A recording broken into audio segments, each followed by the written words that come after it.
Bonjour et bienvenue sur cette vidéo consacrée aux produits scalaires. Aujourd'hui je vais prendre deux vecteurs U et V et je vais m'intéresser à cette grandeur-là, longueur de U fois longueur de V fois cos alpha.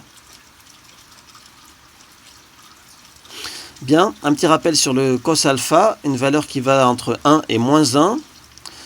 Alors le cos alpha est positif quand l'angle est aigu, nul quand l'angle est droit, négatif quand l'angle est obtus.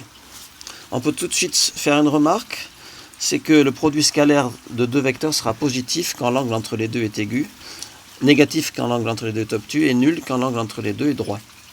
Je vous fais remarquer aussi que si la longueur de l'un des deux vecteurs est très petite, voire nulle, vous voyez quand vous faites votre formule, et bien ça fait 0 aussi. Voilà.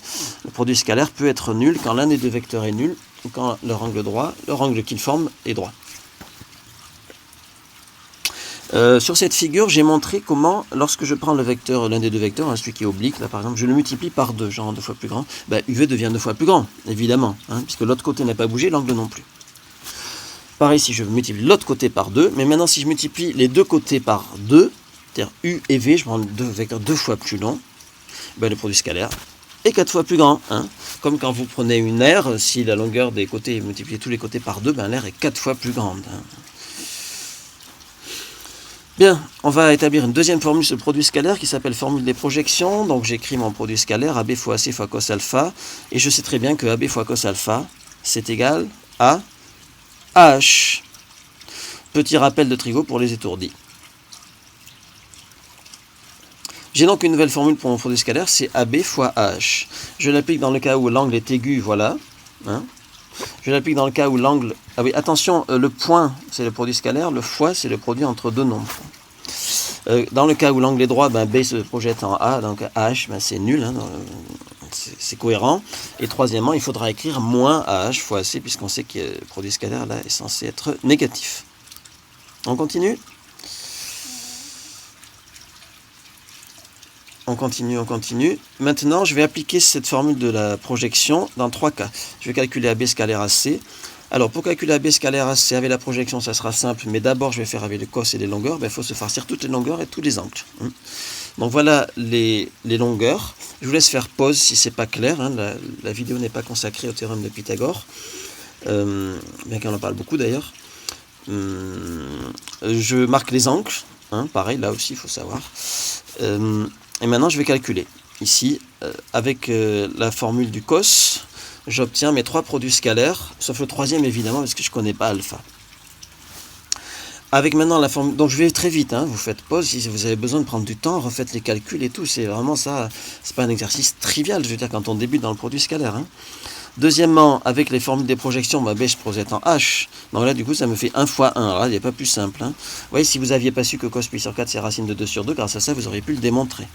Le troisième, B se projette au milieu. Triangle équilatéral, la hauteur est aussi médiatrice. Paf, donc ça fait 1 demi fois 1. Et troisièmement, je vais projeter, donc je vais obtenir moins AB fois AH. Puis AB et AH font tous les deux une longueur 1 demi, donc ça fait 1 demi, moins 1 demi fois 1 demi, moins 1 quart, pardon, j'ai oublié le moins. Et puis là, si j'identifie avec ce qui précède, je vais pouvoir trouver le cos alpha. Vous pouvez le faire, faites pause et trouvez-le. Voilà, je vous donne la réponse. Et on peut trouver une valeur approchée avec une calculatrice, 116,6 degrés. Bien. Une petite remarque ici, vous ne pouvez pas dire que le produit scalaire c'est moins AU fois AV, parce que vous ne pouvez projeter qu'un seul vecteur, pas les deux. Pour faire ce produit scalaire-là, il faudra attendre la 4e formule tout à l'heure. Sinon, si vous voulez projeter, il faudrait projeter B comme ça là, sur le vecteur AC, mais on ne voit pas où on arrive, il n'y a pas de repère géométrique. 3e formule, alors là, vous allez rentrer dans le monde du magique. C'est pas la peine d'aller voir de la science-fiction au cinéma, on est en plein dedans. AB carré plus AC carré moins BC carré.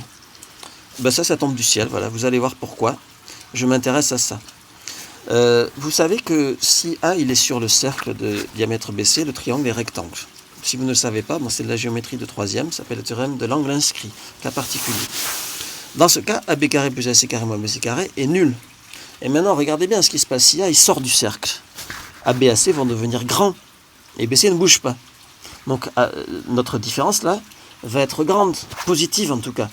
Et aussi grande qu'on veut d'ailleurs, si A est très haut. Maintenant, si A est plus bas, AB et AC deviennent plus petits, donc BC ne bougeant pas, on obtient un nombre négatif. Maintenant, il y a une surprise. Eh bien, c'est que AB scalaire AC aussi, il est nul dans le premier cas, puisque ça fait un angle droit.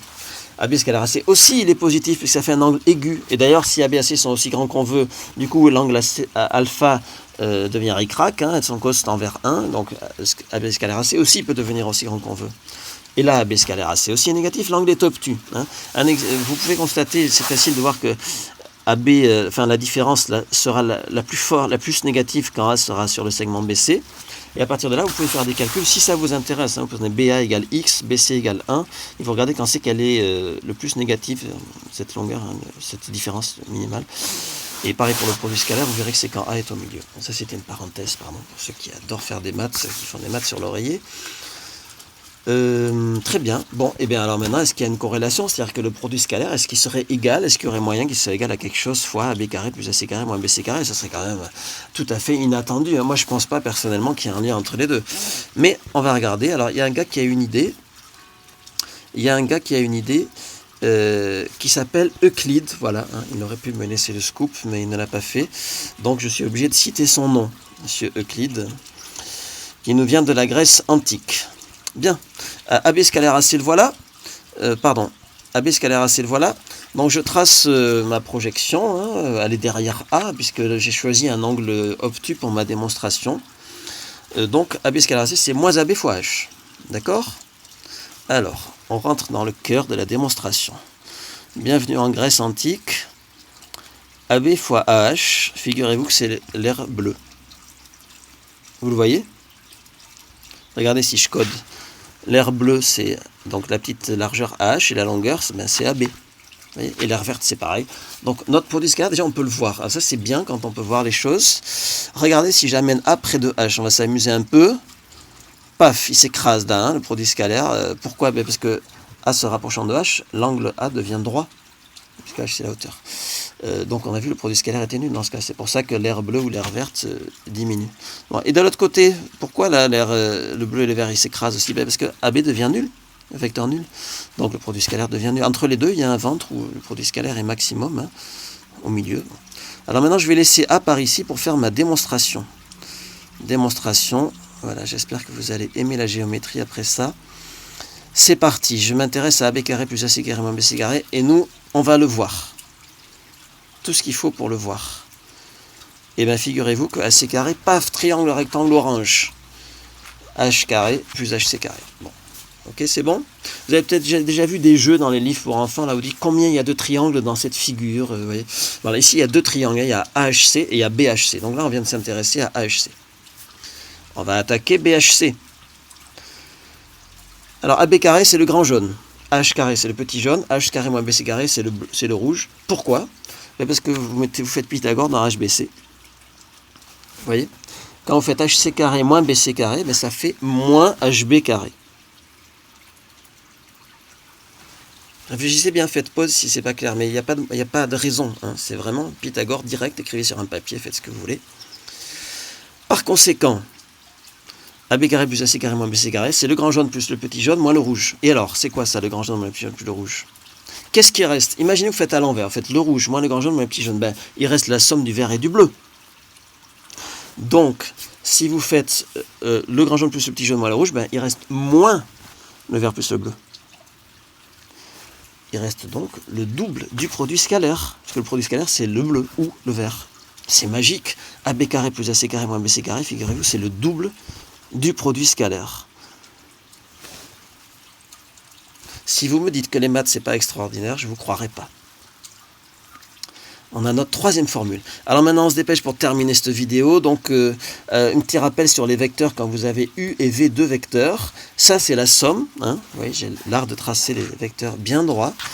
Et U moins V, c'est l'autre diagonale du parallélogramme. Si vous ne le voyez pas, il faut vous interroger sur qu'est-ce qui est le départ d'un vecteur. J'ai mis un point de départ.